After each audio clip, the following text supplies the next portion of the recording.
Praise the Lord, praise the Lord. ಎಲ್ಲರೂ ದೇವರ ಕೃಪೆಯಿಂದ ಕರ್ತನ ನಾಮ ಮಹಿಮೆ ಪಡಿಸುತ್ತಾ ವಾಕ್ಯದ ಕಡೆಗೆ ಹೋಗೋಣ. ದೇವರ ಮಕ್ಕಳೇ, ನಿಮ್ಮೆಲ್ಲರನ್ನು ದೇವರ ಆಶೀರ್ವದಿಸಲಿ. ನೀವೆಲ್ಲರೂ ವಾರವೆಲ್ಲ ತಿಂಗಳೆಲ್ಲ ಹೊಸ ತಿಂಗಳಿಗೆ ಬಂದಿದ್ದೀವಲ್ವಾ? ಹಾಗಾದರೆ ನಿಮ್ಮನ್ನೆಲ್ಲ ದೇವರು ನಡೆಸಿದ್ದಾರೆ ಎಂದು ನಾನು ನಂಬುತ್ತೇನೆ. ನೀವು ನಂಬಿಕೆಯಿಂದ ಕರ್ತನ ನಾಮ ಮಹಿಮೆ ಪಡಿಸ್ರಿ ಅಂತ ಬೇಡ್ಕೊಳ್ತಾ ಇದ್ದೀನಿ. ಬನ್ನಿ, ಆರಾಧನೆ ಮಾಡಿ ಕರ್ತನ ನಾಮ ಮಹಿಮೆ ಪಡಿಸ್ಬಿಟ್ಟು ನಾವು ತಗ್ಗಿಸಿ ಆತನ ಹತ್ರ ಒಪ್ಪಿಸಿಕೊಡೋಣ.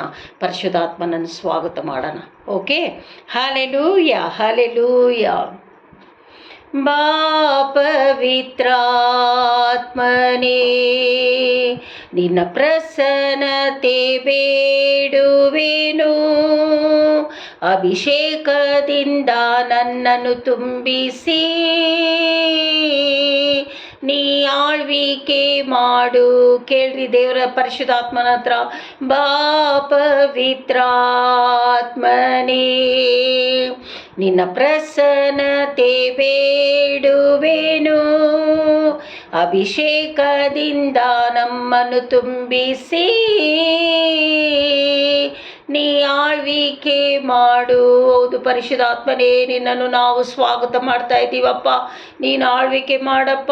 ಕರ್ತನ ನಾಮ, ಯೇಸುವಿನ ನಾಮ, ನಿಮ್ಮ ನಾಮ ಮಹಿಮೆ ಪಡತಕ್ಕಾಗಿ ದೇವನೇ ದಿನ ಸೇವೆಯನ್ನು ಆಶೀರ್ವದಿಸಪ್ಪ.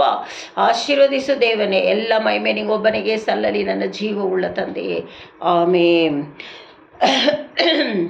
ಬನ್ನಿರಿ, ಈ ದಿನ ತೆಗೆದುಕೊಂಡಂಥ ವಾಕ್ಯ 126 ವಾಕ್ಯದ ಕಡೆಗೆ ಹೋಗುವುದಕ್ಕಿಂತ ಮುಂಚೆ ಕೀರ್ತನೆ 85 ಬರೆದಿಟ್ಕೊಳ್ಳಿ. ವಾಕ್ಯಗಳನ್ನು ತೆಗೀರಿ. ಸತ್ಯವೇದ ವಾಕ್ಯಗಳು ನಿಮ್ಮ ಕರದಲ್ಲಿರಬೇಕು.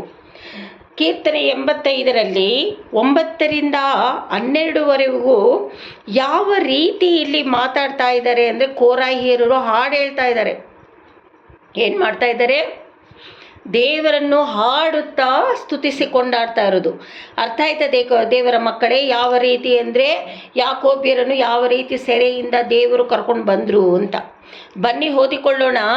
ಭಯಭಕ್ತಿಯುಳ್ಳ ಜನರಿಗೆ ಆತನ ರಕ್ಷಣೆಯು ನೋಡಿ. 85 ಕೀರ್ತನೆ 85 9, 10, 11, 12 ನಾನು ಓದ್ತಾ ಇದ್ದೀನಿ. ನೀವು ಶ್ರದ್ಧೆಯಿಂದ ಭಯಭಕ್ತಿಯಿಂದ ಜೀವವುಳ್ಳ ವಾಕ್ಯವನ್ನು ಓದ್ಕೊಳ್ಬೇಕು. ನನ್ನ ಜೊತೆಯಲ್ಲಿ ಓದ್ಕೊಳ್ಳಿ. ಭಯಭಕ್ತಿಯುಳ್ಳ ಜನರಿಗೆ ಆತನ ರಕ್ಷಣೆಯು ಹತ್ತಿರವಿರುವುದು ಸತ್ಯ. ಇದರಿಂದ ಆತನ ಮಹಿಮೆ ನಮ್ಮ ದೇಶದಲ್ಲಿ ನೆಲೆಗೊಳ್ಳುವುದು. ನೋಡಿ, ದೇವರಲ್ಲಿ ಭಯಭಕ್ತಿಯುಳ್ಳವರು ಯಾವ ರೀತಿಯಲ್ಲಿ ನಾವು ರಕ್ಷಣೆ ಹೊಂದುತ್ತೀವಿ ಅಂತ ಈ ವಾಕ್ಯ ಹೇಳ್ತಾ ಇದೆ. ಅರ್ಥ ಆಯ್ತಾ ದೇವರ ಮಕ್ಕಳೇ? ಯಾರು ಹೇಳ್ತಾ ಇರೋದು? ಯಾರು ಹಾಡು ಹೇಳ್ತಾ ಇರೋದು? ಕೋರಾಹಿಯರು. ಇದರಿಂದ ಆತನ ಮಹಿಮೆ ನಮ್ಮ ದೇಶದಲ್ಲಿ ನೆಲೆಗೊಳ್ಳುತ್ತದೆ. ನಾವು ಆತನನ್ನು ಭಯಭಕ್ತಿಯಿಂದ ಸೇವಿಸಿ ಆರಾಧನೆ ಮಾಡುತ್ತಾ ಮಹಿಮೆ ಪಡಿಸ್ತಾ ಇದ್ದರೆ ನಮ್ಮ ಪಟ್ಟಣ, ನಮ್ಮ ದೇಶದಲ್ಲಿ ಏನಾಗುತ್ತದೆ ಅಂತೆ? ಮಹಿಮೆ ಉಂಟಾಗುತ್ತದೆ ಅಂತ ಹೇಳ್ತಾ ಇರೋದು. ಓದಿಕೊಳ್ಳೋಣ. 10 ಕೃಪೆಯು ಸತ್ಯವು ಒಂದನ್ನೊಂದು ಕೂಡಿರುವವು, ನೀತಿಯು ಸಮಾಧಾನವು ಮುದ್ದಿಟ್ಟುಕೊಳ್ಳುವ. ನೋಡಿ, ಕರ್ತನನ್ನು ಯಾವ ರೀತಿಯಲ್ಲಿ ಭಯಭಕ್ತಿಯಿಂದ ಆತನ ನಾಮ ಮಹಿಮೆ ಪಡಿಸ್ತೀವೋ ಆವಾಗ ಕೃಪೆ ಸತ್ಯ ಏನಾಗುತ್ತದಂತೆ? ಒಂದನ್ನೊಂದು ಕೂಡ್ತದೆ. ಹಾಗಾದರೆ ನೀತಿಯು ಸಮಾಧಾನವು ಎರಡು ಮುದ್ದಿಟ್ಟುಕೊಳ್ಳುತ್ತದೆ. ಅಂದರೆ ಅದರಲ್ಲಿ ನಾವು ಬೇರೂರ್ತೀವಿ. ಆ ರೀತಿ ಸಮಾಧಾನವನ್ನು ನಾವು ಹೊಂದ್ಕೊಳ್ತೀವಿ, ಕೃಪೆಯನ್ನು ಹೊಂದಿಕೊಳ್ತೀವಿ ಅಂತ ಕೋರಾಹಿಯರು ಭಯಭಕ್ತಿಯಿಂದ ಹಾಡ್ತಾ ಇದ್ದಾರೆ ದೇವರ ಮಕ್ಕಳೇ. ಹಲ್ಲೆಲೂಯಾ.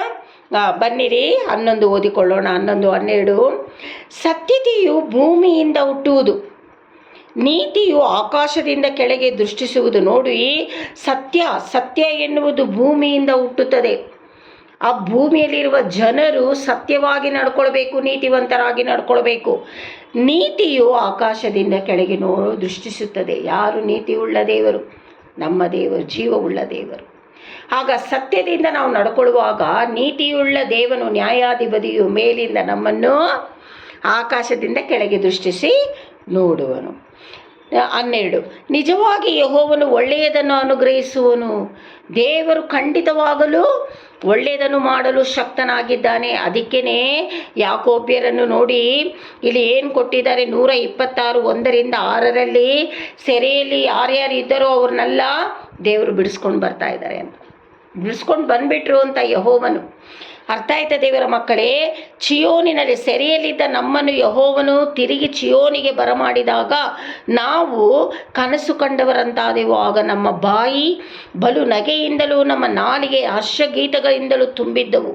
ಅನ್ಯ ಜನರು ಯೆಹೋವನು ಇವರಿಗೋಸ್ಕರ ಮಹತ್ಕಾರ್ಯಗಳನ್ನು ಮಾಡಿದ್ದಾನೆಂದು ತಮ್ಮೊಳಗೆ ಮಾತಾಡಿಕೊಳ್ಳುತ್ತಿದ್ದರು.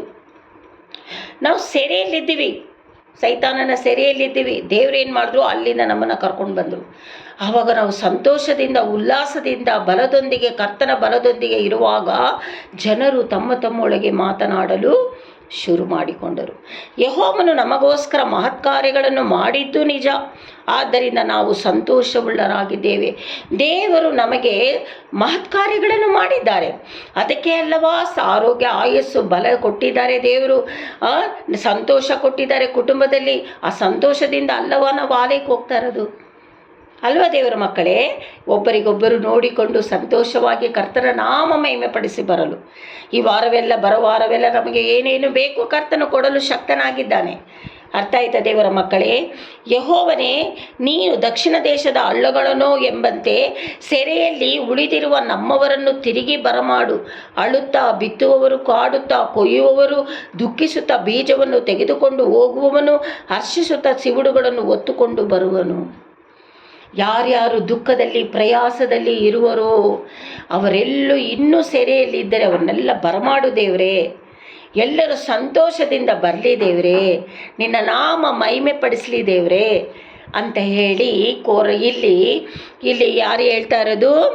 ಇಲ್ಲಿ ಆ ರೀತಿಯಾಗಿ ಜನ ಸೆರೆಯಿಂದ ಬಿಡಿಸಿದ ಬಂದವರು ಪ್ರಾರ್ಥನೆ ಮಾಡ್ತಾ ಇರೋದು. ಅರ್ಥ ಆಯ್ತಾ ದೇವರ ಮಕ್ಕಳೇ? ಹಾಗಾದರೆ ಅಲ್ಲಿ ಹೇಳ್ತಾ ಇರೋದು, ಸೆರೆಯಿಂದ ದೇವರು ಕರ್ಕೊಂಡು ಬಂದ ಜನಗಳು ಇನ್ನೂ ಯಾರಾದರೂ ಇದ್ದಾರೇನೋ, ದುಃಖಿಸುವವರು, ಕೊಯ್ಯುವವರು, ಇವ್ರನ್ನೆಲ್ಲ ನೀನು ಕರ್ಕೊಂಡು ಬಾ ದೇವರೇ. ಎಲ್ಲರೂ ಸಂತೋಷದಿಂದ ನಿನ್ನ ನಾಮ ಮಹಿಮೆ ಪಡಿಸಲಿ ಅಂತಲೇ ಈ ವಾಕ್ಯ ಹೇಳ್ತಾ ಇರೋದು. ಅಲ್ಲಿ ಕೋರಾಹೀರರು ಆರಾಧಿಸ್ತಾ ಇದ್ರು. ಇಲ್ಲಿ ಸೆರೆಯಿಂದ ಬಂದಿರುವವರು ಏನು ಮಾಡಿದ್ರು? ಕರ್ತನ ನಾಮ ಮಹಿಮೆ ಪಡಿಸ್ತಾ ಇದ್ದಾರೆ. ಹಾಗಾದರೆ ನಾವು ಈ ದಿನ ಆಲಯಕ್ಕೆ ಹೋಗಿ ಕರ್ತನ ನಾಮ ಮಹಿಮೆ ಪಡಿಸೋಣ. ಹಾಗಾದರೆ ಈ ತಿಂಗಳಿನ ವಾಗ್ದಾನ ಏನು ದೇವರ ಮಕ್ಕಳೇ? ಕರ್ತನ ನಾಮ ಮಹಿಮೆ ಪಡಿಸ್ತಾ ಇರಬೇಕು. ಆರಾಧನೆ ಹೆಚ್ಚಾಗಬೇಕು. ನಿಮ್ಮ ಫ್ಯಾಮ್ಲಿನಲ್ಲಿ ಒಟ್ಟಾಗಿ ಕೂಡಿ ಫ್ಯಾಮಿಲಿಯಾಗಿ ಪ್ರಾರ್ಥನೆ ಮಾಡಬೇಕು, ಆರಾಧಿಸಬೇಕು. ಪರಲೋಕದ ಪ್ರಸನ್ನತೆ ಕರ್ಕೊಂಡು ಬರಬೇಕು. ನಮ್ಮ ಮನೆಗಳಲ್ಲಿ ಆಲಯಕ್ಕೆ ಓಡಿ ಹೋಗಬೇಕು. ಇದೇ ದೇವರ ಮಕ್ಕಳೇ. ಅರ್ಥ ಆಯ್ತಾ? ನನ್ನ ಸ್ಟೇಟಸ್ ನೋಡುವವರಾಗಿದ್ದರೆ ಈ ದಿನ ಸ್ಟೇಟಸ್ನಲ್ಲಿ ಹಾಕಿರುವ ವಾಕ್ಯ ಅದೇನೆ. ಅರ್ಥ ಆಯ್ತಾ?